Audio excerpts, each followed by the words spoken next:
Bienvenidos y bienvenidas todas y todos a esta nuestra segunda sesión dedicada al pensamiento oriental, y más en concreto en la India. Habíamos quedado de desarrollar en esta segunda sesión el budismo. No es la única de las corrientes de pensamiento que surgen, diríamos, de ese gran tronco que es el hinduismo. Está también muy importante el jainismo, está también todas las corrientes de yoga, ¿verdad? Y bueno, hay una larga tradición de santones, ¿verdad? De gente con una gran espiritualidad, que renuncia a toda la cosa material, incluso internándose al desierto, viviendo en harapos, viviendo de la caridad, diríamos, de la comida o de lo que proporciona las personas. Es decir, que hay una larga tradición en la India, pero la importancia del budismo es en primer lugar porque viene a reformar el conjunto de prácticas religiosas y de creencias que hay en la India, y también por esa especie de carácter universal. El budismo se extendió fuera de lo que es el marco de la India, agarró con mucha fuerza en el Tíbet.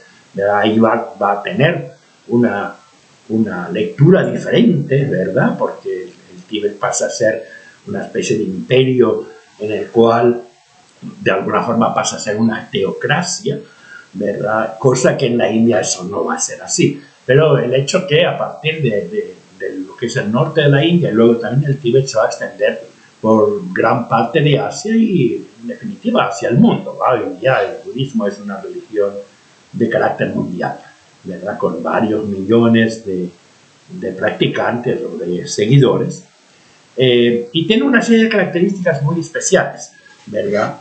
Nace a partir de un príncipe, ¿vale? De apellido Gautama, el Buda Gautama, así va a ser conocido, pero este príncipe en un momento dado sale de palacio, ¿verdad? Él pertenece desde luego a los brahmanes, a la capa alta de la sociedad, sale de palacio y hace varias experiencias, ¿verdad? Una parturienta, ve a un enfermo, un cadáver, etc. Y de ahí vendrá esa inicial reflexión de Gautama, la reflexión de que nacer es dolor, enfermarse es dolor, envejecer es también sufrimiento, morir es dolor. Y entonces se va a centrar, el objetivo ha de ser cómo superar el sufrimiento, cómo evitar el sufrimiento, cómo eliminar el sufrimiento. Y de ahí va a venir toda una filosofía que es muy interesante. Tenemos una obra muy importante en español, El silencio del Buda, donde se profundiza mucho en ese carácter de un planteamiento filosófico subyacente en lo que es las creencias de tipo religioso del budismo. Plantea Panikkar, el autor de ese libro, que además es una persona con raíces indias y a la vez españolas, ¿va? Que se hizo jesuita, que conoce muy bien, diríamos, la mentalidad de Occidente y de Oriente, y nos puede traducir muy bien esa forma de pensar. Hay un escepticismo radical por parte de Buda. Se plantea ante la pregunta de la existencia, si existe el ser o no existe. Buda responde con el silencio. Algo semejante con respecto a Dios. Dios existe. Responde con el silencio. Y Panikkar se pregunta qué significa el silencio. ¿Significa que no ha respondido o es una forma de respuesta? ¿Va? Y más bien va a decantarse por asimilarlo así. El silencio es una forma de respuesta, es una forma de rechazar la pregunta que se formula. Es decir, a la pregunta si existe Dios, Buda responde con el silencio, que sería la forma más radical del ateísmo, ¿no? Porque quien responde sí, Dios existe, lo consideramos un creyente, pero el que responde no, Dios no existe, yo creo que Dios no existe, podríamos decir también él es un creyente, es el que cree en la no existencia de Dios, pero el que rechaza la pregunta, ¿verdad? El que nos deja como cuestionando cuál es el sentido de esa pregunta. se niega a responder.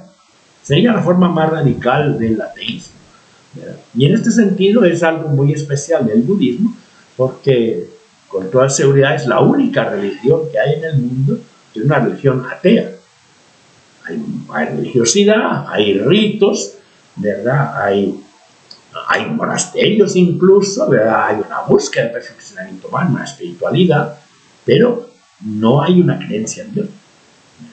No hay una creencia en Dios ni tampoco un rechazo, ¿verdad? Sino que es un rechazar la pregunta, ¿verdad? Entonces, es uno de los aspectos, ¿verdad?, que tiene de especial el budismo, así como también el hecho de que no anda reclutando, convenciendo, etcétera, ¿verdad? Si alguien tiene la curiosidad o conoce a alguien que pertenece a la comunidad budista y empieza a preguntar, pues le van a explicar, pero no hay lo que podemos llamar una evangelización, ¿verdad? Un tocar puertas, un querer ganar adeptos, sino que es una religión que en este sentido es muy tolerante, es muy respetuosa, ¿verdad? Bueno, una religiosidad, la del Buda, que está muy en la base también de la no violencia. Recordemos que en los conflictos de la guerra en Vietnam, ¿verdad?, un país que es 95% budista, de pronto los monjes budistas empezaron a protestar contra la presencia del ejército de Estados Unidos, ¿verdad?, y la prolongación de la guerra, y lo hicieron con esa forma de una especie de suicidio ritual, ¿verdad? Quemándose vivos, ¿verdad? Quemándose vivos, con un dominio no solamente de la voluntad, sino también del cuerpo tremendo, que es parte también de esas tradiciones de la India, esos ejercicios de meditación, ¿verdad?, de relajación, de espiritualización, de dominio, de control de la parte corporal, ¿verdad?, y una meditación que no es que significa vaciar la mente, ¿verdad? No se trata de pensar en algo concreto, sino en pensar nada, ¿verdad? Pensar nada.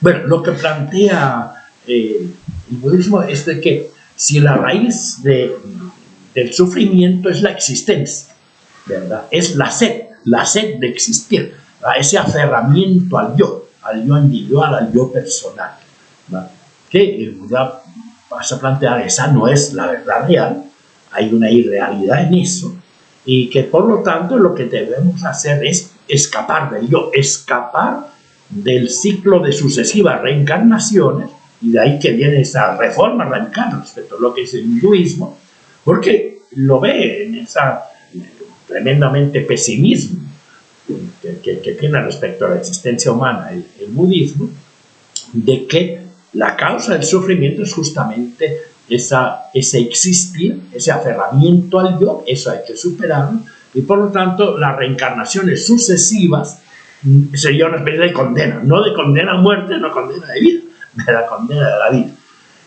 Alcanzar el nirvana supondría entonces alcanzar esa posibilidad de dejar de reencarnar, pero para eso se trata de haber purificado mucho y haber domesticado mucho ese yo interior, ese yo egoísta, al cual nos aferramos. Entonces, superar la sed de existir sería el objetivo del budismo, y el camino para ello se usa la palabra dharma, el camino, pues es seguir el ejemplo de Buda, que no es una divinidad, es otro ser humano, ¿verdad? Ni siquiera es necesariamente el primero en alcanzar el nirvana, sino simplemente es el primero de que ya en la posibilidad de entrar al nirvana se detiene, regresa y nos cuenta a los demás cómo hacer para poder seguir ese ejemplo, ¿verdad? El nirvana entonces tiene la característica de ser algo así como un no lugar, no es propiamente un paraíso, sino que es la fusión en el todo, ¿verdad?, la fusión de ese yo individual en el todo, en el cosmos, ¿verdad?, como esta gotita de agua, ¿verdad?, que llegando al océano se funde, ¿verdad?, desaparece como tal individualidad, se funde en esa masa, en esa plenitud que sería el océano. El budismo tiene ese rasgo de una visión en el fondo muy pesimista, ¿verdad? Sí, una universalidad se extiende a las diferentes castas, ¿verdad? Va a tener mucho éxito entre los comerciantes, los mercaderos, muchos monasterios budistas van a estar justamente en las rutas comercial, las rutas que son frecuentadas por los mercaderes, y tiene bastantes puntos en común con el taoísmo. La palabra Tao o Dao significa justamente camino. Entonces, de alguna forma, por un lado, va a facilitar cuando el budismo tibetano llegue a China, que pueda ser bastante rápidamente aceptado, porque no está planteando una cosa tan diferente a lo que planteaba el taoísmo, esa filosofía tradicional china. Se trata de encontrar el camino. Ahora la traducción Dharma sería Dao o Tao. Pero los chinos en algún momento van a plantear que es como al revés, ¿va? El Buda sería más bien a alguien que había llegado a China, que había sido discípulo de Lao Tse y de los grandes sabios taoístas, y que después, regresando a la India, pues trató de aplicar lo que había aprendido, aunque desde el punto de vista chino no todo lo entendió del todo, y por lo tanto plantea en la India el budismo sería una variante, diríamos, del taoísmo. Los chinos, como civilización central, van a ver siempre que la India, que es otro mundo humano de alta civilización, pero tampoco van a aceptar que estén ellos por debajo, sino que es al revés. Sí hay algunos puntos de conexión entre taoísmo y budismo, ¿verdad? También en el taoísmo hay esa relativización con respecto a la existencia, solo que todo es puesto en una forma más amable, menos dramática, ¿verdad? Una metáfora, digamos, que plantean los sabios taoístas es el de un campesino, Chu. Chu dice, sueña, se está durmiendo, sueña, y en su sueño él se mira como que es una mariposa. Dice, ¿o no será que es una mariposa la que está soñando, que es Chu? Y nos deja entonces con ese interrogante, ¿verdad? ¿Cuál de las dos es la existencia real? ¿Verdad? Una forma más amable, más positiva. Todo el taoísmo es mucho más optimista con respecto a la vida, y más bien al revés que el budismo. No se trata de estar renunciando a todas las cosas materiales, sí, no empecinarse en eso, y saber combinar una buena vida con una vida buena, ¿verdad? Hay que saber manejar ambas cosas, ¿verdad? El español es muy rico en matices, y entendemos que no es lo mismo en lengua española hablar de darse la buena vida a tener una vida buena. Pero la forma correcta y sabia de comportarse es entender que esa buena vida significa no prescindir de los placeres, ¿verdad? De las satisfacciones que puede ofrecer la vida, pero sin cometer excesos, ¿verdad? No se trata de las grandes borracheras y los excesos sexuales, pero no, sino que, ¿verdad?, poder saber gozar, ¿verdad?, de los lujos, de las comodidades, de los pequeños placeres de la vida, pero con una medida tal que el ideal es justamente llegar a viejo en buenas condiciones, ¿verdad? En buenas condiciones, sin haber hecho excesos ni en el comer, ni en el beber, ni en la actividad sexual, sino que llegar a viejo con todas las facultades, ¿verdad? Rodeado de amigos, siendo respetado en tu comunidad, no teniendo enemigos, no teniendo culpas, no teniendo tampoco grandes ambiciones, ¿verdad? En este sentido, el taoísmo pasa a ser una filosofía práctica, una filosofía popular, ¿verdad?, del pueblo chino, y sin esos rasgos, diríamos, negativos, pesimistas, ¿verdad? Podríamos decir, el budista vería el vaso medio vacío, ¿verdad?, mientras que el taoísta sería aquel que lo está viendo medio lleno, ¿verdad? También el taoísta plantea de que hay cuestiones, hay preguntas que el ser humano no debe hacerse, no debe intentar responder cosas que están fuera de nuestro alcance. Nuevamente lo plantea con otra metáfora, ¿verdad? Como ese insecto que nace en la primavera y muere en la primavera, ¿verdad? ¿Qué va a conocer él del frío, de la nieve, del invierno? Su vida es demasiado corta para conocer de eso, ¿verdad? O esa ranita que ha nacido en el estanque, ¿verdad?, y que toda su vida transcurre pues cerca de esa poza, ¿verdad? ¿Qué le va a preguntar del mar o del océano? Su vida transcurre en un espacio demasiado reducido, demasiado limitado para poder entender, poderse plantear esas otras preguntas. Entonces, de una forma muy semejante, también el ser humano, hay preguntas sobre la vida, sobre el cosmos, que no tiene sentido hacernosla porque nuestra vida es demasiado limitada en el espacio y en el tiempo, ¿verdad? Bueno, el taoísmo tiene una novedad muy importante, que es su concepción dialéctica, esa división entre yin y yang, y exploraríamos este tema y otras corrientes de pensamiento chino en una próxima sesión.